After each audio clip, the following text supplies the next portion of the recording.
Welcome to the second edition of the Pat Dooley Show. I'm Pat Dooley. Glad to have you along. We have a special guest later on here in the show.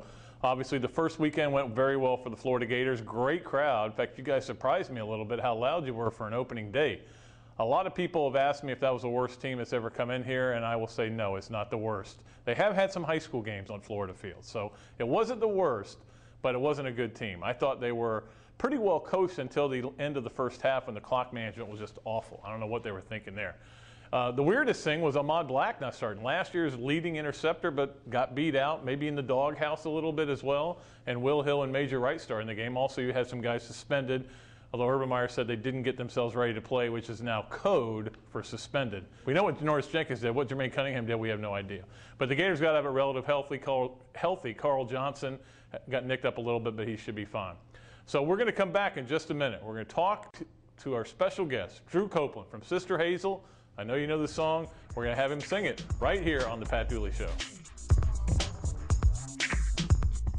All right, welcome back to the Pat Dooley Show. I'm joined by my special guest today, Drew Copeland from Sister Hazel. Special guest. Special guest. I feel honored. Well, you should be honored. You're only you're following the footsteps of Shelley Meyer. So. Oh, I am honored then. Exactly. All right.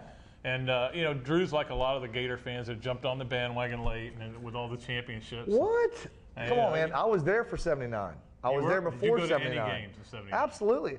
I used to sneak in when the south end zone was bleachers.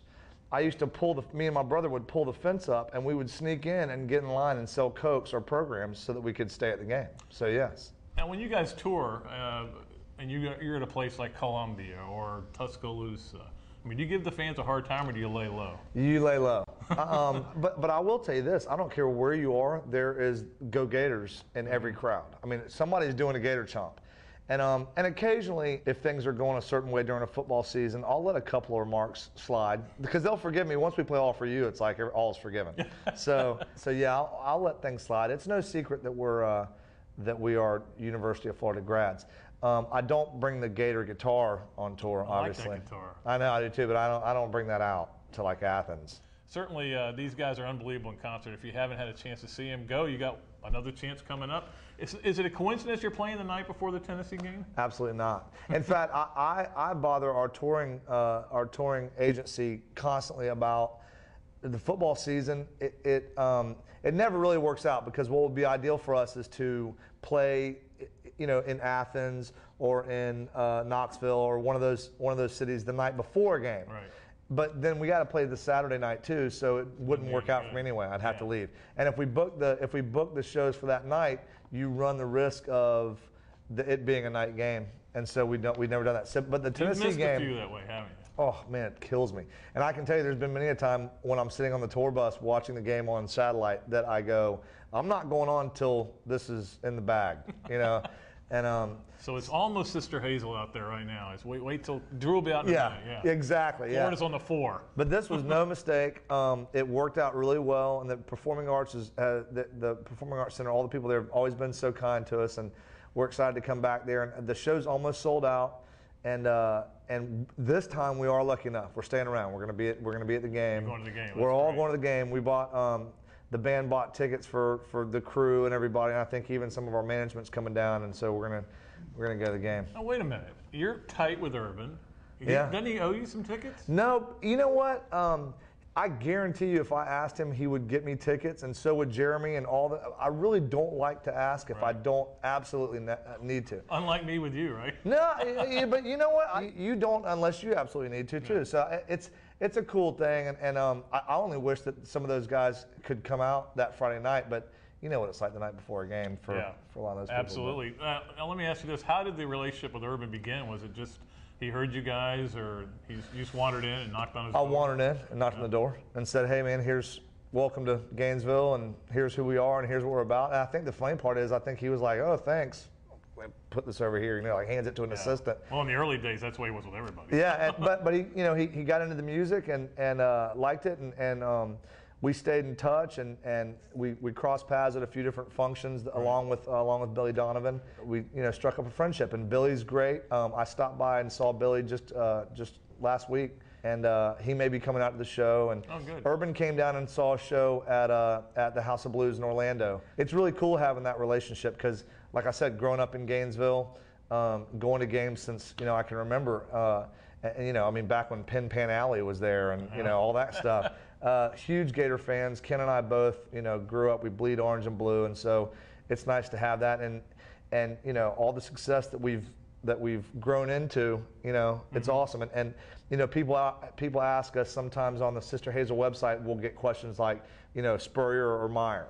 And my answer to that question is, Meyer's success may have taken longer if there wasn't Spurrier. So you can't go either or. I mean, to me, Spurrier took the program and elevated it to a really prominent national level, and then Urban came in after a little down cycle, and continued that, and has taken it on and added so many awesome things for the program as far as the tradition goes, and bringing back old players. I mean, that kind of stuff to me is it makes this place special. It really does. Yeah, well, speaking of either or, we're going to have Drew do a segment with us later we like to call either or.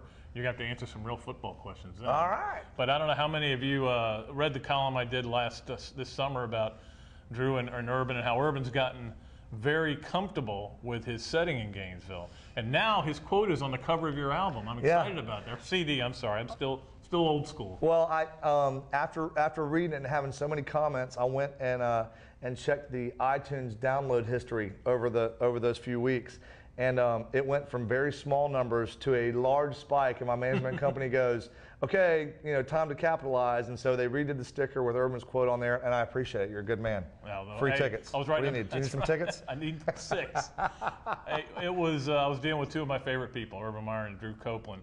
And you guys have a new CD out. I've gotten it. I downloaded it from iTunes. Thank you very much. My iPod. I think Release is the best song on there. I love that song. Thanks. Now, I want to know who wrote that song and who wrote some of the others. Which ones did you write? Because I know you all from the band wrote, right? We did. This album was done differently. We all brought in songs and saw them through from the beginning to end, the pre-production all the way through the production in the studio.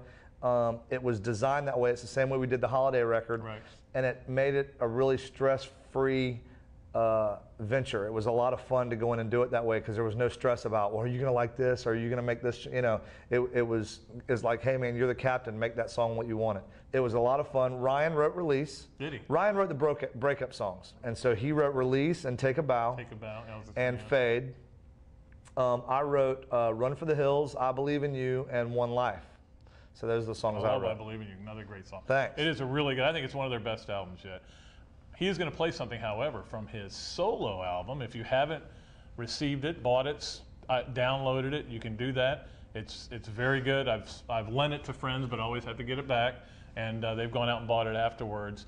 And the song that I used in the piece on Urban Meyer, A Little Like Heaven, is the song he's going to play. So, Andrew, I called him Andy one time. He got really mad on the golf course. Don't remember? like that, yeah. Don't like Andy. Is going to play for you right now.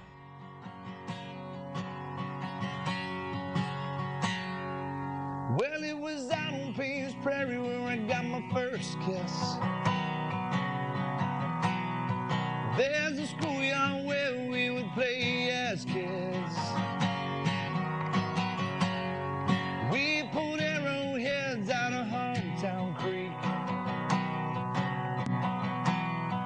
And when the cops come around, we'd all hide our drinks.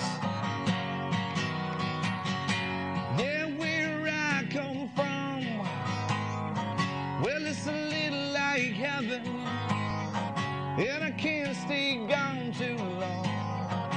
Where I come from, where I come from, yeah.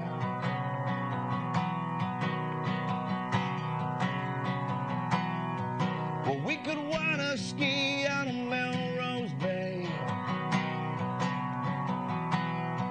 and we wear flip-flops on Christmas Day. Yeah, and when we had enough cash for gasoline,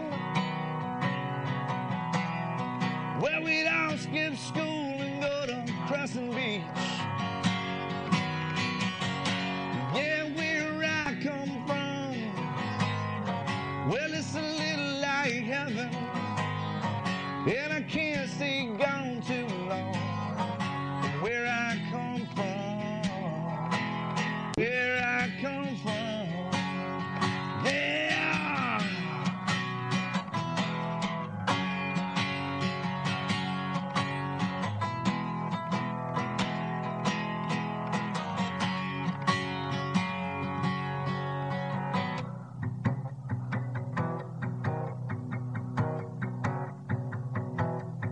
There's the old graveyard where my loved ones lie. And the church still stands where I was baptized. Yeah, it's the place I go when I can't think clear. So when my time is up, please bring me back here. Back to where I come from. 'Cause it's a little like heaven, and I can't stay gone too long. Where I come from, yeah, where I come from. Well, it's a little like heaven, yeah, and I can't stay gone too long. From where I come from, where I come from.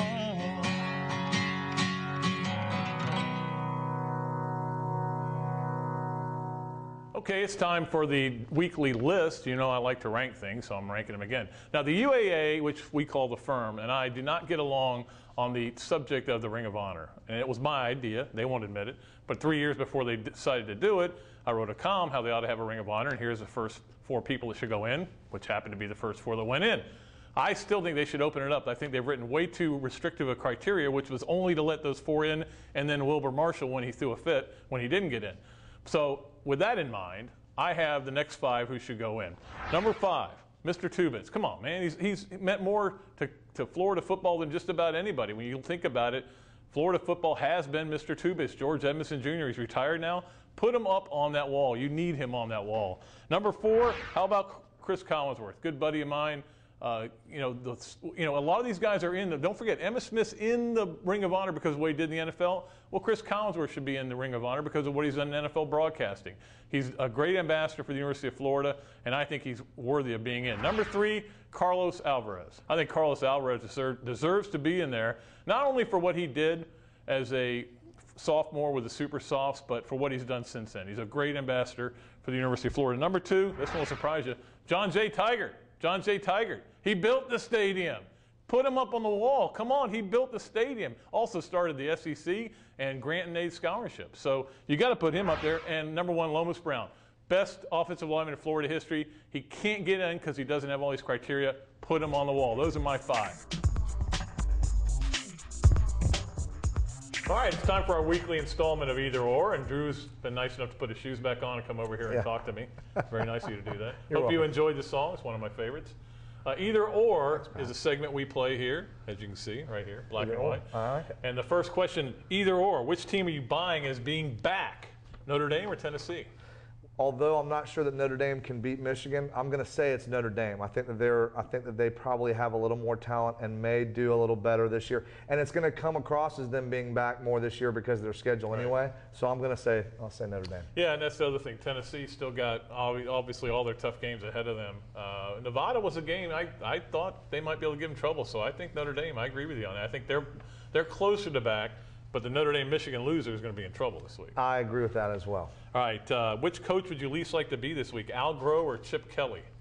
Chip Kelly, 100%. Had a bad day, didn't he? I mean, I got a grocery list of reasons why. I do have some feelings about the after-game fiasco. That guy deserved to get dropped because he shouldn't have come over and taunted him in the first place. If he had just dropped him and then kind of walked away and gone to the locker room, he wouldn't have been gone for the season. I agree with you 100%. But it was after he jacked up his own players and then went like he was going to go for the crowd that it showed a complete lack of control. But that one dude deserved to get dropped. You'd have dropped him. I'd have dropped. I might have continued after the one. But did we ever find out what the coach was trying to say to him when he came over? Did anybody ever say? Because that coach was trying to stop him before he even got to him. Well, that's because he saw the kid say something, and what he said was obviously inflammatory. The word is because in a Sports Illustrated article, Garrett Blunt had said, we owe them an ass whipping. Right. That he said, I guess you owe us 2 ass whippings now. And that's what he supposedly said. I never got confirmation on that. Well, you know what, man? He was asking for it. He was asking for it. So him getting dropped was kind of funny to me. And I wish the guy just walked off then because he lost his whole senior career. And I wish there had been a way for him to redeem himself. But, man, they had to act swift and they had to act. Yeah. They had to do what they did. I feel bad. So I feel bad for the coach on that. And then also the fact that the previous head coach is now going to come out of the press box and the second quarter of the game. I mean, give him at least a half before you start second guessing. Yeah, man, that's got to be brutal. So that's my While I pick. agree with you in principle, I'm going to go with Al Grove for this reason. Chip Kelly's still going to be employed next year, and Al Grove's not. Okay. When you lose to William and Mary, you're in big trouble. He was on the hot seat anyway. Way to come out firing. Yeah. And a nice, by the way, nice performance by the ACC this week. Miami and FSU almost bailed them out of it. Which NFL team gets a win this week? The Bucs, who are hosting Dallas, or the Jaguars, who are at Indianapolis? I'm going to say the Jags at Indy. Concerns about Indianapolis, the new coach and everything? I do have concerns, but they've still got a pretty solid core. And the Bucs, it's like it seems very unorganized down there. It's not pretty. I'm with you on this. I don't think either one of them wins, but if I had to pick one, I'd go with the Jags, just because the Bucs have Byron Leftwich at quarterback, and I don't get that. Right. Now, you know what is confusing about that is I think Leftwich has some skills. He does. But he doesn't seem like the kind of guy that is willing to work as hard as it takes to be at the top of what he's got. Because, man, he's got some God-given stuff that a lot of guys don't have. But it doesn't seem like to me that he takes it that seriously. He's just kind of doing what he's got to do to get by. Yeah, and he takes, his whole delivery is my issue with him. He takes it back to here to throw it. Yeah. You can get away with that in college. You can't in the NFL. Yeah. The last one on either or. Whose Heisman chances took a bigger hit this week? Sam Bradford with his injury or Terrell Pryor for wearing Vic on his eye black? Oh, nice, huh? Man, are you kidding me? Where are his people that are looking out for him? Where's his coach? Where's his coach? Yeah. Hey, I mean, how did you slide in with that? And then he says, what was the quote afterwards? He said, "Oh, everybody murders somebody. Everybody kills somebody. Everybody steals stuff." Really? What? What? Yeah, he went off my ballot as an even contender right away. So. And look, man, I think Vic paid his due, and I'm not against him getting another shot in the NFL. But I certainly am not going to be, especially glorify Pryor. Yeah. I'm not going to glorify him.